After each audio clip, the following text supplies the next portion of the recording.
네, 우리는 지난주 2장에 이어서 이제 2장 11절부터 말씀을 살펴볼 텐데 지난주까지 출애굽기의 내용을 살펴보면 핵심이 그렇습니다. 바로는 이스라엘을 박해해서 자기의 수하에 두고 부려먹으려고 지혜를 냈었어요. 그렇지만 그의 지혜는 결국 하나님의 지혜 앞에서 어리석음이라는 것이 탄로나게 되고 그가 원하는 대로 되는 것이 하나도 없게 되는 것을 보게 되었죠.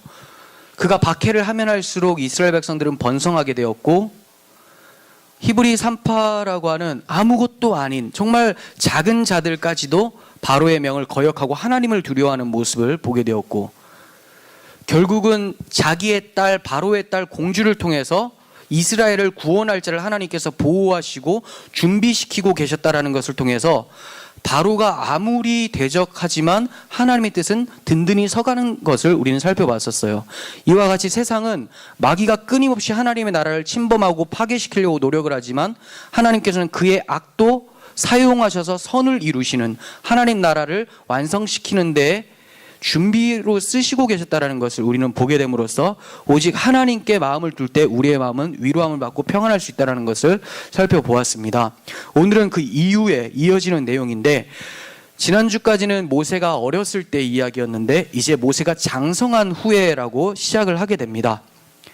본문에서 모세가 장성한 후에라는 말로 시작을 하는데 여기서 우리는 죽을 수밖에 없는 상황에서 하나님의 은혜로 보호함을 받은 모세가 잠시만 보호받는 것이 아니라 40년이 지난 지금에서도 하나님께서 그를 보호하시고 은혜로 잘 장성하게 만들어 주셨다라는 것을 보게 돼요. 하나님이 함께 하신 모세의 장성함은 어떠했습니까?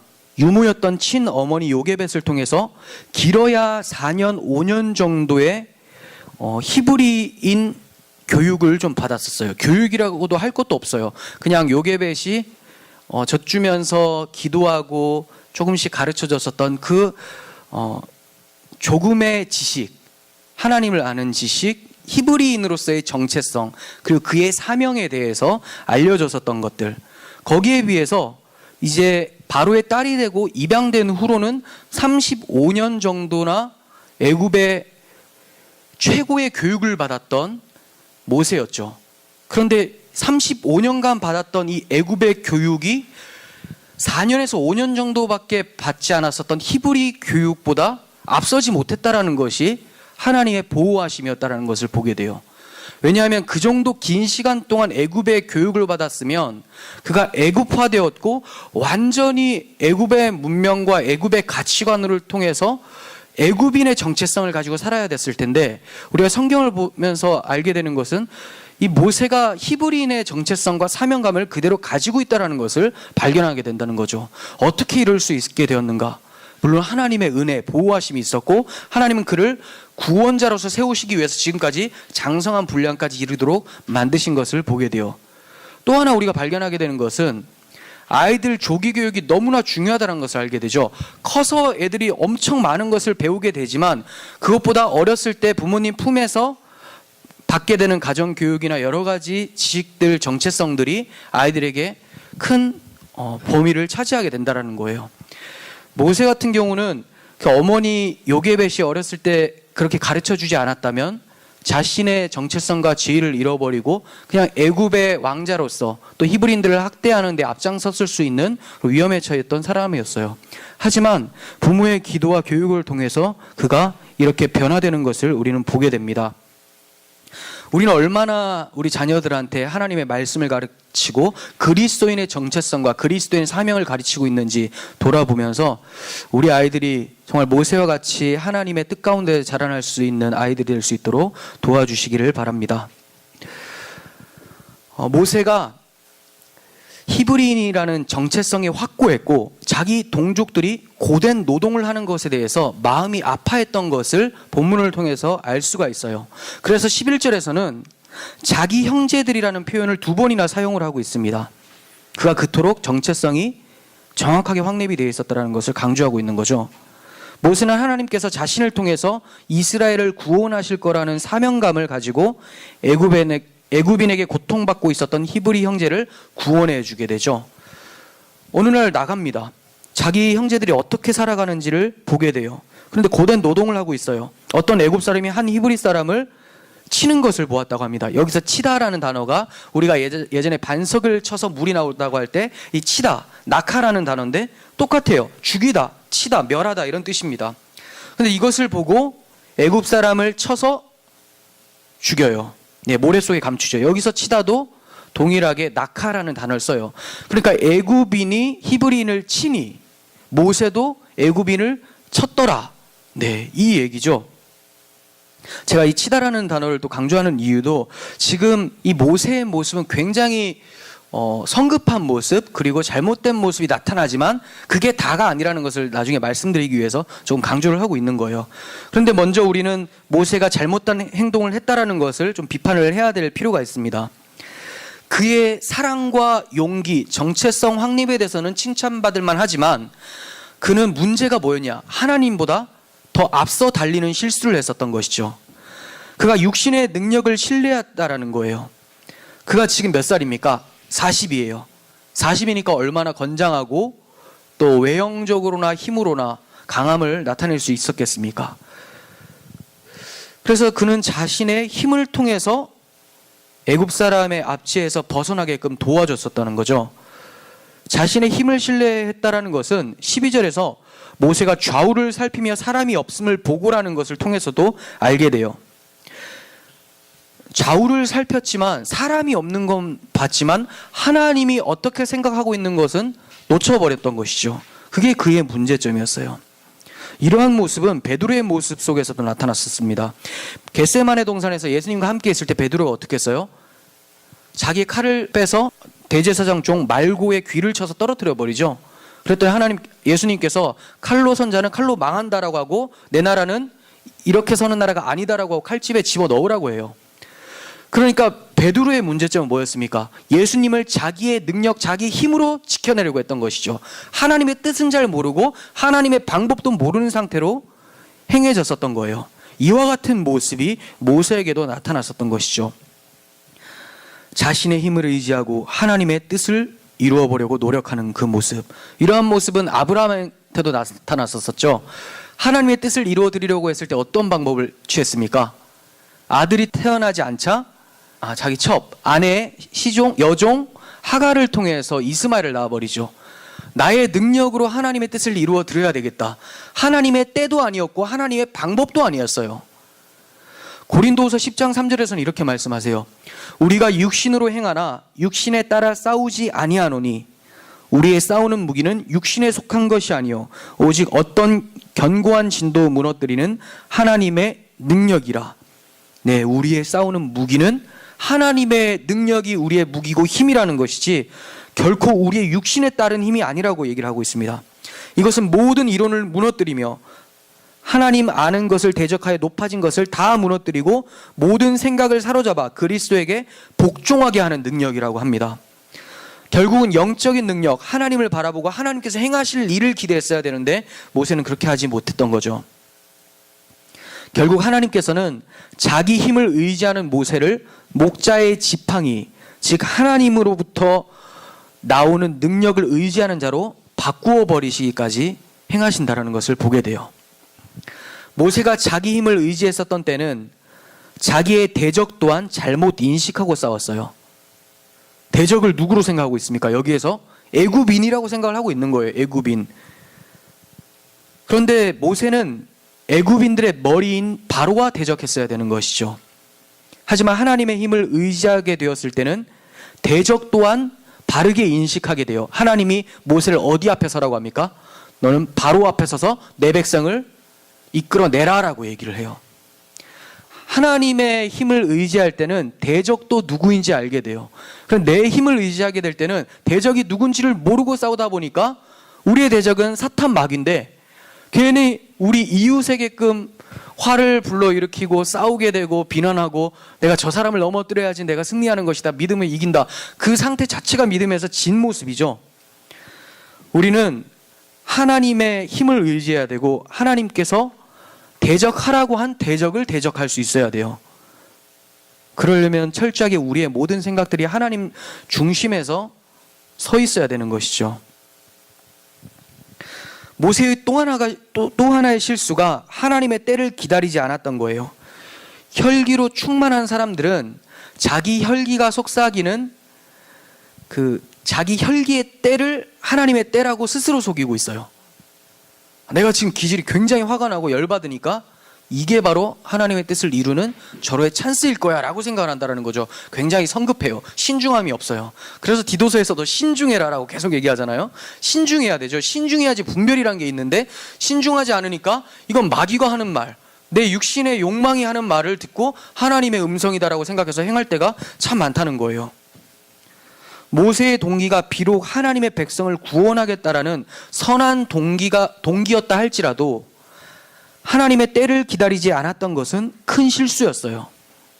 우리는 과연 하나님의 때를 기다리면서 행동하고 있는가 한번 생각해 봐야 되겠죠. 우리가 모세의 실수를 비판할 수 있지만 모두 비판받아야 되는 것은 아니에요. 왜냐하면 모세가 용기가 있었고 사명감이 있었고 하나님 나라에 대한 소망이 있었다라는 것은 분명히 칭찬할 만합니다. 히브리서 11장 24절은 모세를 상당히 칭찬을 하고 있는 것을 보게 돼요. 보겠습니다. 믿음으로 모세는 시작을 믿음으로 했다 이렇게 얘기해요. 혈기로 했다라고 안 해요. 우리가 지금 보는 눈하고 좀 다른 관점에서 보죠. 물론 히브리서 11장에 나오는 사람들을 보면 분명히 하자가 많은 사람들인데도 항상 앞에 믿음으로 아브라함은, 믿음으로 노아는 이렇게 시작을 해요. 그건 정말 하나님의 관점이죠. 하나님의 우리의 부족함을 보시지 않으시고 믿음으로 행한 부분만 하나님이 기억해 주신다는 것이 얼마나 큰 은혜입니까? 자, 그렇게 모세를 기억하고 있는 하나님의 관점을 보시면 모세가 어떻게 행했습니까? 믿음으로 모세는 장성하여 바로의 공주의 아들이라 칭함받기를 거절하고 도리어 하나님 백성과 함께 고난받기를 잠시 죄악의 낙을 누리는 것보다 더 좋아하고 그리스도를 위하여 받는 수모를 애굽의 모든 보화보다 더 큰 재물로 여겼으니 이는 상주심을 바라봄이라 이렇게 얘기를 합니다. 모세는 분명히 그렇게 두 종족 가운데 싸움이 일어났을 때 화는 나겠지만 참을 수 있었어요. 지나칠 수 있었어요. 왜냐하면 이 애굽 사람을 쳐서 죽였을 때 뒤에 찾아오는 바로의 압제가 더 위험하고 무섭다라는 것을 분명히 인식할 수 있기 때문에 그렇습니다.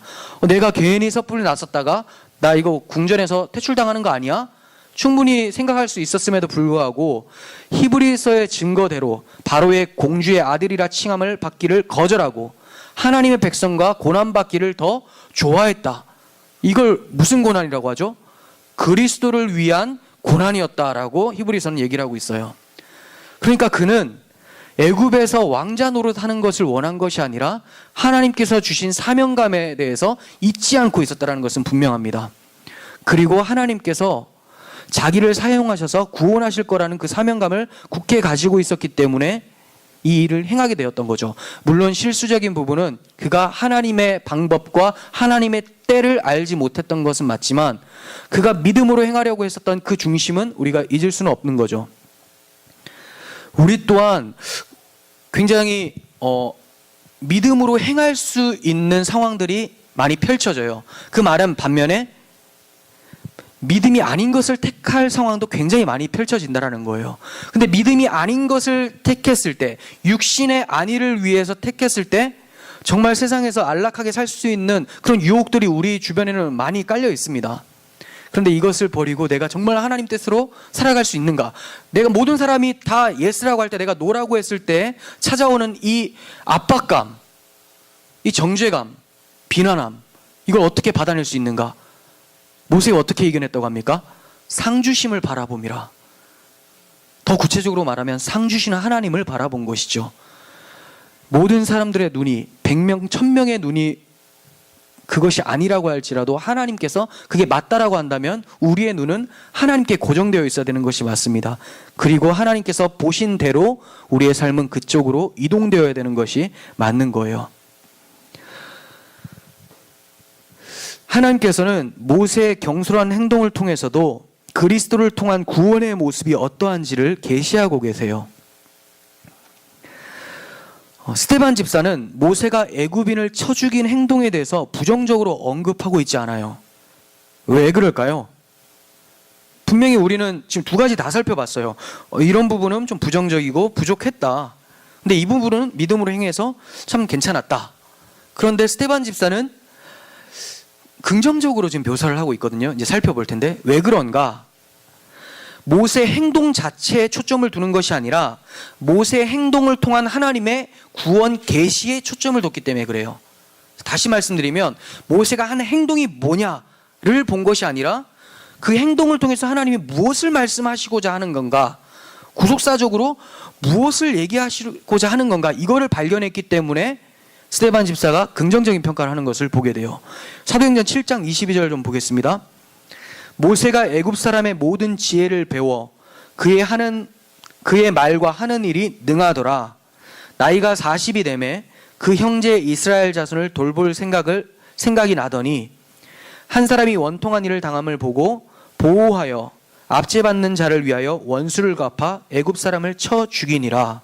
굉장히 당연하고 긍정적으로 보고 있죠. 원통한 일을 당한 사람들을 보호해주고 그 애굽인을 쳐 죽였다. 그는 그의 형제들이 하나님께서 자기의 손을 통하여 구원해 주시는 것을 깨달으리라고 생각을 했었으나 그들이 깨닫지 못하였더라. 이렇게 얘기를 해요. 그러니까 모세는 하나님께서 자기를 통해서 구원할 거라는 것을 알고 있었고 그래서 행했다라고 마치 칭찬하는 듯한 느낌으로 설명을 하고 있습니다. 여기서 스데반 집사가 사용했었던 단어들이 좀 있는데 원통한 일이라고 얘기를 했고 압제받는 자, 원수 갚는 것, 이런 표현을 쓰고 있어요. 그런데 우리가 복음서를 살펴보다 보면 주님께서 종종 이 표현들을 종종 사용하셨다는 것을 알게 돼요. 원통한 자들, 압제받는 자들, 원수 갚는 자들. 그리고 본문 11절과 23절에서 언급한 고된 노동이라는 단어가 있어요. 이것 또한 주님께서 수고하고 무거운 짐진 자들아라고 하면서 죄의 무게에 대해서 설명을 할 때 자주 말씀을 하셨던 표현이죠. 이와 같이 애굽의 압제 속에서 고된 노동을 하고 있던 이스라엘 백성을 구원해주고 애굽인을 쳐 죽인 모세의 모습은 예수님을 통해 사탄의 종살이를 하고 있었던 자기 백성을 구원하시는 모습을 예표하고 있다는 것을 보게 돼요. 비록 하나님의 때가 본문의 때가 아니었을지라도 하나님께서는 모세를 통해서 이스라엘을 구원하시려는 계획을 가지고 계셨던 것을 나타내고 있습니다. 모세의 모습은 비록 자신의 혈기로 행한 모습도 있고 실수했었던 부분도 있지만 하나님께서는 이 모습을 통해서 예수님이 우리를 어떠한 곳에서 구원해 내시는지, 압제 속에서 고된 노동 속에서 구원해 내시는 하나님이시라는 것을 보여주고 있는 것이죠. 하지만 이스라엘 백성은 모세를 하나님이 세운 구원자라고 인식하지 못하고 오히려 멸시하고 비난을 해요. 그리고 결국 어디로 갑니까? 미디안 광야로 쫓겨나게 되죠. 우리 주님도 십자가를 지셨을 때 많은 사람들이 십자가의 주님을 비난하고 조롱을 했어요. 하지만 하나님의 때에 그들에게 십자가가 나의 십자가라는 인식이 찾아오게 되었죠. 모세도 마찬가지예요. 그가 40살 때는 비난을 받았었어요. 근데 하나님의 때가 찾아오자 80이 되었을 때 하나님께서 모세를 부르셨을 때, 그때 이스라엘 백성들 앞에 섰을 때는 그들이 정말 이스라엘의 구원자라고 모세를 인식하고 출애굽하는 것을 우리는 보게 됩니다. 하나님께서는 모세의 실수와 범죄를 통해서도 우리에게 구원을 계시하고 계셨다는 것을 통해서 하나님이 우리를 얼마나 안타까워하시고 얼마나 복음을 계시하고자 하시는지를 보게 돼요.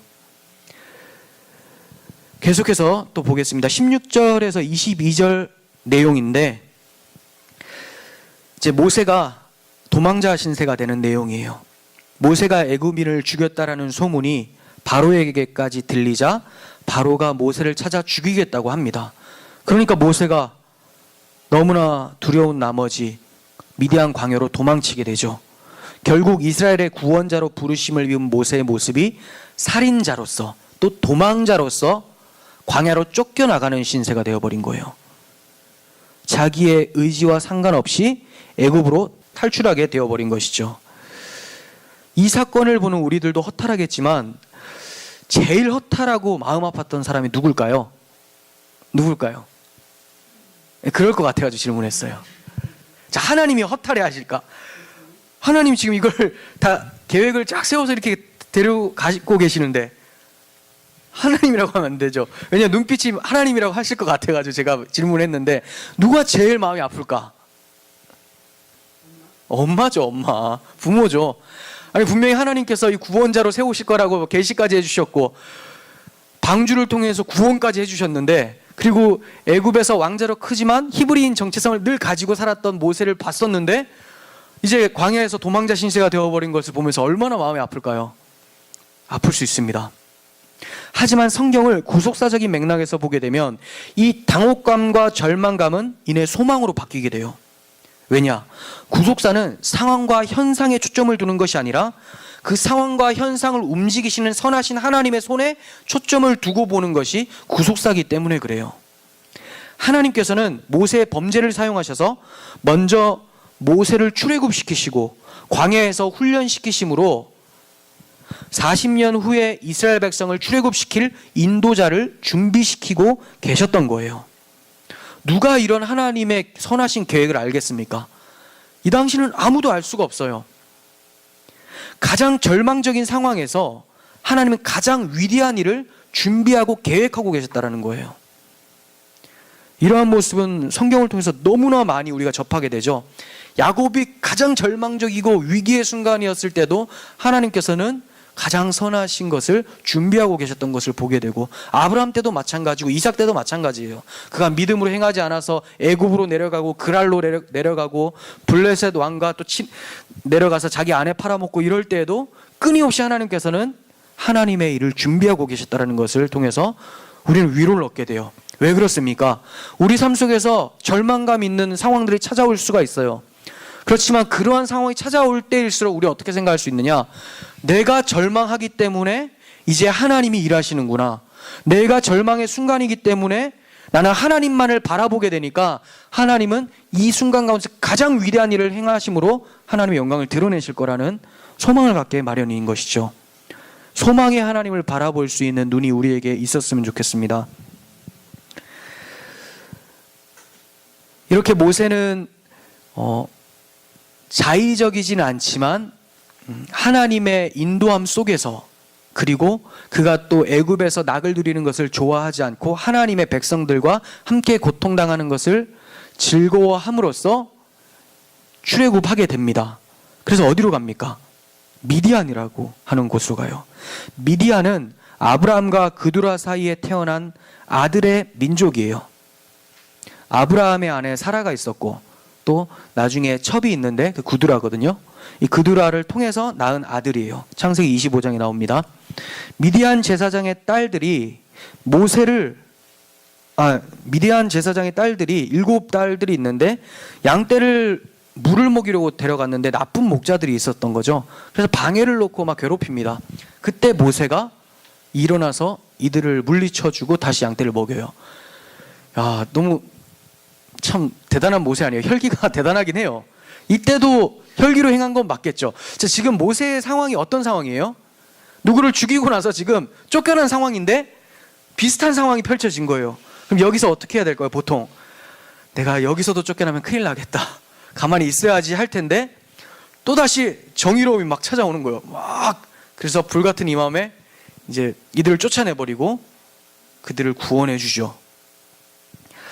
이런 모습이 애굽에서도 나타났고 지금 광야에서도 나타나고 있어요.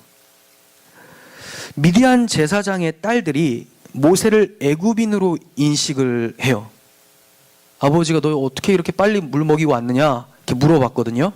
평상시 얼마나 자주 방해를 받으면 이렇게 빨리 온 것을 통해 의아해했던 거죠. 어떻게 이렇게 빨리 왔어? 애굽 사람이 우리를 도와줘서 그렇습니다라고 했어요. 근데 이 사람들의 인식에서 모세가 애굽인처럼 보였다라는 거예요.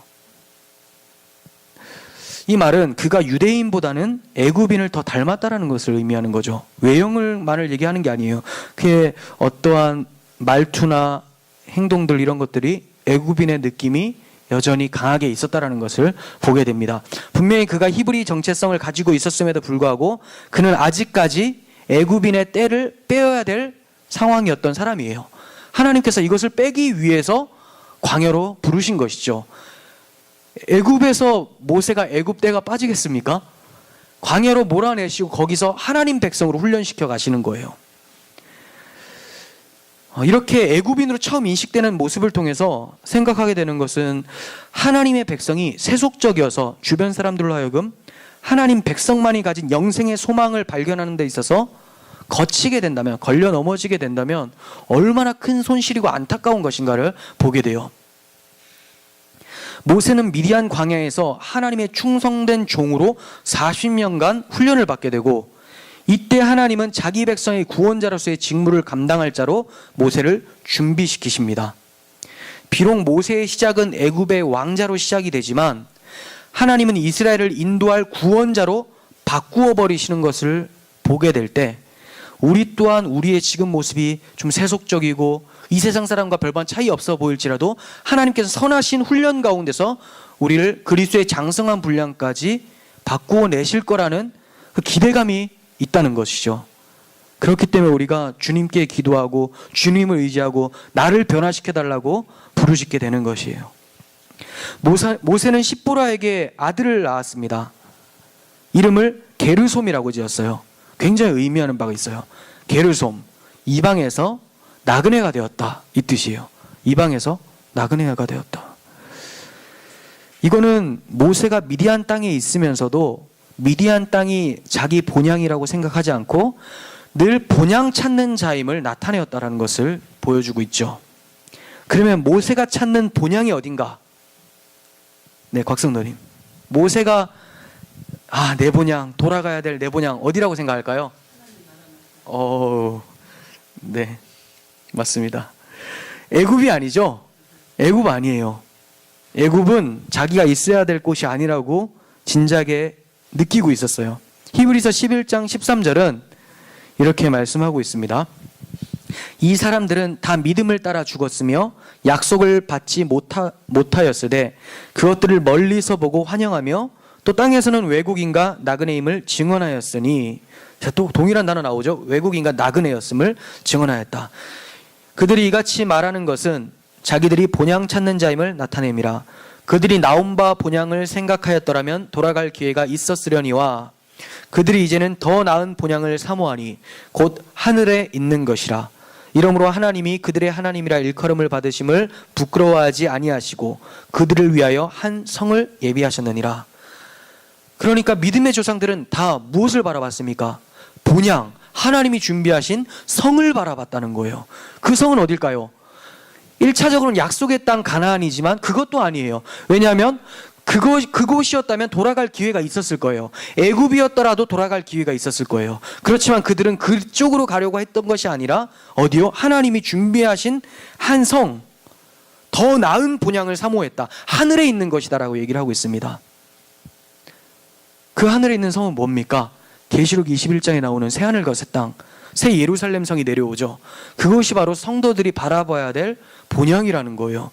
모세는 이러한 세계관을 가지고 소망을 가지고 미디안 광야에서 나그네로 살았던 거예요. 자신의 정체성과 사명이 있는 사람은 하나님의 약속을 소망으로 두고 살게 됩니다. 하나님이 약속하신 곳과 내가 바라보고 있는 곳이 일치하는지를 돌아봤으면 좋겠어요. 하나님이 약속하신 곳과 내 마음이 향하고 있는 곳이 일치하는가? 살펴봤으면 좋겠습니다. 계속해서 살펴보면 애굽 땅에서 모세는 압제당하는 히브리 노예를 도와서 애굽 사람을 쳐 죽인 것을 두고 살인자라는 그런 이름을 받게 되죠. 살인자. 모세는 살인자다. 하지만 미디안에서 모세는 이드로의 딸, 이제 여기서 르우엘이라고 하는데 이 르우엘의 딸들을 도와주죠. 굉장히 비슷한 사건이 연출되어서 구해줬어요. 그런데 여기서는 구원자라는 개념이 들어오게 됩니다. 애굽 땅에서는 저 사람 살인자다. 미디안 광야에서는 이 사람 우리를 구원한 구원자다. 이런 인식의 대조가 나타나요. 왜 그럴까요? 하나님께서는 모세를 외면한 자들을 떠나서 모세를 영접할 자들에게 인도하신 거예요. 이로써 미디안 제사장의 집에 구원이 일어나게 됩니다. 하나님의 언약에 이들 또한 참여하는 하나님 백성으로 서게 되는 것이죠. 시보라라고 하는 모세의 아내가 모세를 만나지 않았다면, 그를 구원자로 영접하지 않았다면, 집으로 들이지 않았다면 그는 그냥 미디안 광야에서 살아갔을 거예요. 하지만 이제 하나님의 구원자와 함께 동행함으로써 하나님 백성으로 살아가게 되는 것을 우리는 발견하게 되죠. 이러한 모세의 이동 경로는 요셉이 형들의 미움을 받아서 애굽으로 팔려간 것과 비슷합니다. 시편 105편 17절에서는 그가 한 사람을 앞서 보내셨으며 요셉이 종으로 팔렸도다라고 했어요. 하나님께서는 모세를 인정치 않는 자들에게서 떠나게 하시고 모세를 영접할 자들 가운데 모세를 보내셨던 것이죠. 시보라의 관점에서 보면 하나님의 인도하심이 얼마나 감격스럽고 사랑스럽겠습니까? 자기한테는 올 이유가 전혀 없는데 찾아오게 된 거죠. 그런데 이게 바로 시보라에게만 해당되는 기쁨일까? 시보라에게만 해당되는 감격일까? 성경은 시보라를 교회의 예표로 보여주고 있습니다. 우물가에서 만난 신부들 자주 많이 나타났었죠. 이삭의 아내 리브가도 우물가에서 만났었고, 야곱의 아내 라헬도 우물가에서 만나죠. 모세의 아내 시보라도 우물가에서 만나고, 결국 언약의 실체이신 예수님이 오셨을 때, 예수님이 사마리아를 지나가실 때 사마리아 여인 또한 우물 곁에서 만나요. 이걸 통해서 하나님께서는 언약을 가져다주는 참 남편을 기다리는 자들 가운데 참 남편을 보내주심으로 그가 교회와 예수와의 관계를 설명하고 계셨다는 것을 우리는 보게 되죠. 그러니까 시보라의 모습을 통해서 교회의 모습을 보게 되고, 모세의 모습을 통해서 예수님의 모습을 우리가 발견할 수 있어야 돼요. 즉 우리 또한 시보라에게 모세가 찾아온 이 감격함이 있어야 되는 것이죠. 유대인들이 예수를 외면했기 때문에 우리나라에까지 복음이 전해지게 된 거죠. 유대인들이 예수를 배척하지 않았다면 이 머나먼 한국 땅까지 복음이 흘러왔겠습니까? 그러니까 우리는 동일한 감격함이 있어야 돼요. 와, 시보라 되게 좋았겠다. 아니, 시보라는 예수님의 모형을 맞이했지만 우리는 그 실체이신 예수를 구원자로 받아들인 신부들이잖아요. 그러니까 하나님께 얼마나 감격해야 되겠습니까? 감사하고. 자, 23절에서는 모세를 죽이려던 애구방이 죽었습니다. 이제 뭔가 좀 바뀔 것 같죠. 고대 애굽에서는 새 왕이 등극하면 죄인들을 사면해주고 수감자들을 석방해주고 노예들에게 자유를 주는 관습이 있었다고 합니다. 람세스 4세가 즉위할 때 기념해서 불렸던 노래가 있어요. 가사를 보면 이렇습니다. 이집트의 기쁜 날이다. 도망자들이 마을로 돌아오고 숨어 지내던 자들이 모습을 드러내고 감옥에 갇힌 자들이 풀려나는 기쁜 날이다. 네, 얼마나 좋으면 이렇게 했겠습니까? 우리나라도 정권 바뀌거나 이렇게 새로운 대통령 등극하면 이제 뭐 사면해주고 이런 거 많잖아요. 옛날부터 그런 게 있었어요. 지지도를 더 얻으려고 하는 그런 모습 속에 나타나겠죠. 이러한 배경이 있었다면 이스라엘 백성들은 새로운 왕이 등극하게 될 때 뭔가 기대하고 이제 형편이 좀 나아지겠거니 생각을 했었겠죠. 그러나 그러한 기대는 오히려 큰 애통으로 찾아오게 돼요. 애굽의 압제는 시간이 흐를수록 점점 더해져만 갔고 이스라엘의 부르짖음은 극에 달하게 됩니다. 세상의 흐름도 이와 같아요. 시간이 지나고 문명이 발달하면 뭔가 바뀌겠지. 정권이 바뀌면 뭐가 바뀌겠지. 이 사람은 지금 대통령보다 더 훌륭하니까 좀 괜찮아지겠지. 그렇게 해서 나아진 것이 오늘 현실이라고 한번 생각해 보세요. 나아진 건지 퇴보하게 된 건지. 세상은 악하게 흘러가게 돼요. 왜 그렇습니까? 주님께서 말세가 될수록 더 악이 기승을 부릴 것이다라고 말씀하셨어요. 왜 그래요? 세상은 하나님의 심판을 받기에 합당하다는 것이 점점 드러나기 시작하는 거예요. 원래부터 최악의 세상인데 하나님께서 일반 은총을 주셔서 조금 말세를 밀어주시는 거죠. 왜요? 이 가운데 하나님의 은혜로 구원할 자들을 구원하기 위해서 하나님이 오래 참으시는 거예요. 그러면서 말세가 될수록 하나님께서는 이제 너희들이 심판받을 때가 다가왔다. 얼마나 악한지 너희들의 악을 내가 보여줄게. 하나님이 악하게 만든 거예요? 아니요. 원래 악한 사람들에게 은혜를 가져가 버리니까 이제 그 악함이 드러나는 것이죠. 그렇게 해서 세상은 점점 악해져 가게 됩니다. 여기서 하나님의 백성은 더욱 애통하게 되고 하나님 나라를 소망하게 되는 믿음을 갖게 되는 것이죠. 결국 애굽의 압제로 인해서 이스라엘은 애통하며 부르짖게 되었습니다. 하나님은 이 부르짖음을 들으시고 선조들과 한 언약을 기억하셔서 그들을 돌보셨다라고 해요. 그 선조들과의 언약, 하나님께서 그것을 기억하시고 돌보셨다. 백성이 어려운 형편에 처해졌을 때 하나님께서 매우 안타까워하시는 모습으로 출애굽기에서 하나님을 처음으로 소개하고 있어요. 그죠? 하나님에 대해서 소개를 하는데 표현을 어떤 식으로 시작을 하냐면 자기 백성이 고통스러워할 때 하나님이 기억하시고 돌보셨다라고 하면서 굉장히 따뜻한 하나님, 우리를 바라보시는 하나님으로 그려내고 있는 것이죠. 하나님께서는 고통 속에 있는 자기 백성을 지나치지 않으십니다.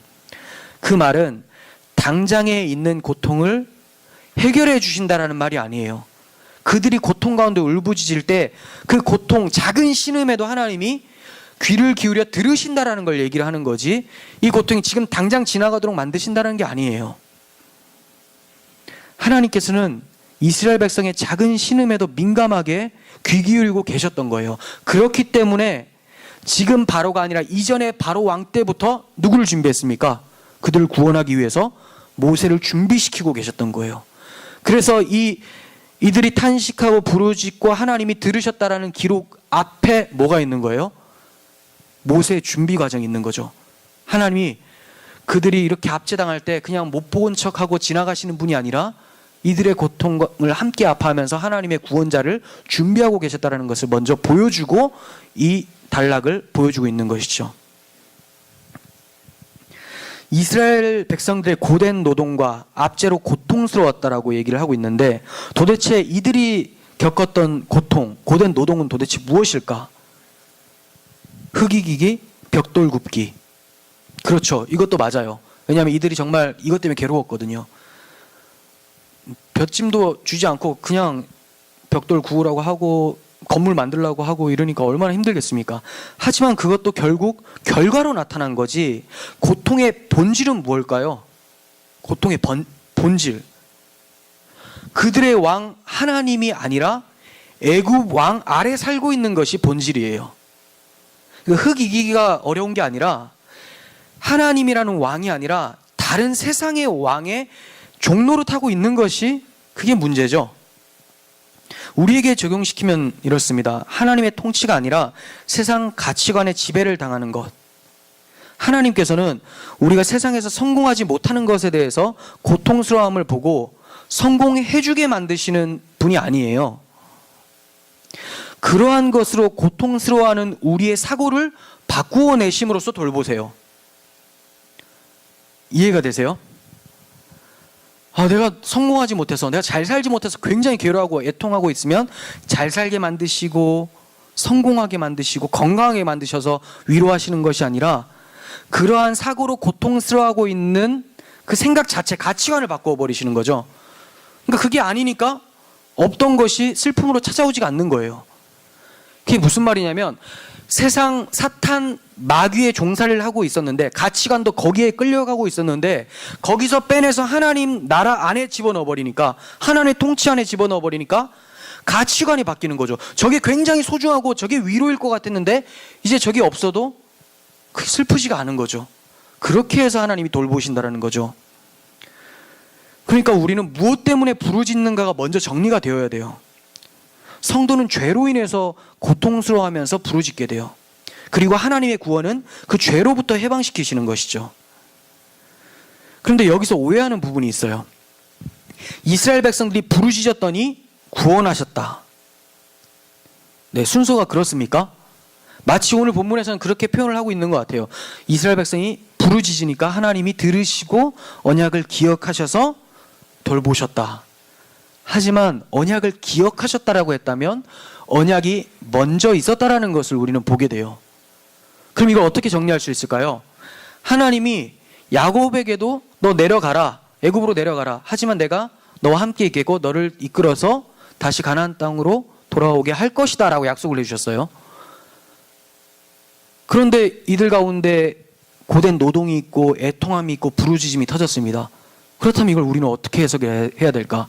하나님이 언약해 주시고 언약을 성취하시기 위해서 그들의 애통과 부르짖음을 사용하셨다라는 거죠. 그러니까 하나님이 언약을 성취하시는 과정 가운데 반드시 들어가야 되는 요소가 뭐냐? 애통과 부르짖음이라는 거예요. 내가 부르짖고 애통했더니 하나님이 내 기도를 들으셨다가 아니라 하나님이 우리를 구원하시기 위해서 나의 애통과 부르짖음을 사용하셨다. 그래서 여러분들이 삶 속에서 계속 애통과 부르짖음, 너무 괴로움들이 찾아옵니까? 그렇다면 하나님께서 우리를 구원하실 기간이 이제 임박했다라는 것을 보게 될 수가 있겠죠. 내가 이렇게 고통스러울수록 하나님이 이 나의 애통함과 부르짖음을 통해서 지금 나를 구원하고 계시는구나. 그럴수록 더 하나님을 바라보겠죠. 이들이 평상시에 하나님 바라봤겠습니까? 흑이기하고 벽돌 굽기 하다 보니까 하나님이 생각나는 거예요. 우리 조상들이 살았던 가나안 땅 저 언제 들어갈까? 그래서 울부짖는 거죠. 많은 사람들이 우리가 간절히 기도하면 하나님께서는 그걸 들으신다고 하는데, 간절히 기도할 때 그 간절한 기도가 하나님의 뜻과 상관이 없으면 절대로 들어지지가 않죠. 보세요. 하나님이 약속을 하셨죠. 근데 이걸 성취하기 위해서 부르짖음을 만들어버려요. 그럼 이들의 부르짖음은 뭡니까? 하나님, 이 바로의 종살이하는 이 모습에서 우리를 구원해 주세요라는 기도 제목이에요. 이걸 지금 우리에게 적용시키면, 하나님, 내가 돈이 없으니까 너무 괴로워요. 하나님, 내가 건강하지 않으니까 너무 괴로워요. 저 친구 아들은 대학을 좋은 데를 갔는데 우리 아들은 못 가니까 너무 괴로워요. 부르짖었더니 응답한다? 그거 아니죠. 왜냐? 아까 말했듯이 바로의 압제에서 벗어나길 원했던 거잖아요. 근데 바로의 압제는 우리에게 적용시키면 뭡니까? 마귀의 압제, 죄 가운데 고통스러워하는 나를 하나님 구원해 주세요. 죄로부터의 구원, 이게 하나님의 뜻이죠. 그러니까 이건 들어주세요. 반드시 들어주세요. 그래서 예수님이 반드시 오시는 거잖아요. 오시면 죄가 없는 그곳에서 우리가 영원토록 주님을 찬송하며 살게 되니까. 그런데 그것이 아니라 하나님의 뜻과 아무 상관없는 내 욕망을 위해서 간절히 부르짖었더니 들어주셨더라. 누가 들어줬을까? 과연 그 기도를. 마귀가 들어주는 거죠. 그럼 그 사람은 마귀의 종살이 하는 건가? 하나님이 그 마귀가 들어주게끔 해서 이가 계속 고통 가운데 더 신음하도록 해서 구원해내시는 방법을 또 사용하시기도 하죠. 이해가 되십니까? 마귀가 주기는 주는데 그걸 또 사용하셔서 하나님 백성은 또 바꿔내시기도 해요. 그렇지만 초점은 우리가 누구한테 기도하느냐, 그건 기도의 내용에 따라 달라져요. 하나님 백성은 하나님의 통치를 바라는 그 기도를 하게 되는 것이죠. 그렇지 않고 내가 바로의 통치 가운데서 잘 살길 원합니다라는 기도는 있을 수가 없어요. 그건 애굽 사람들이 하는 기도입니다.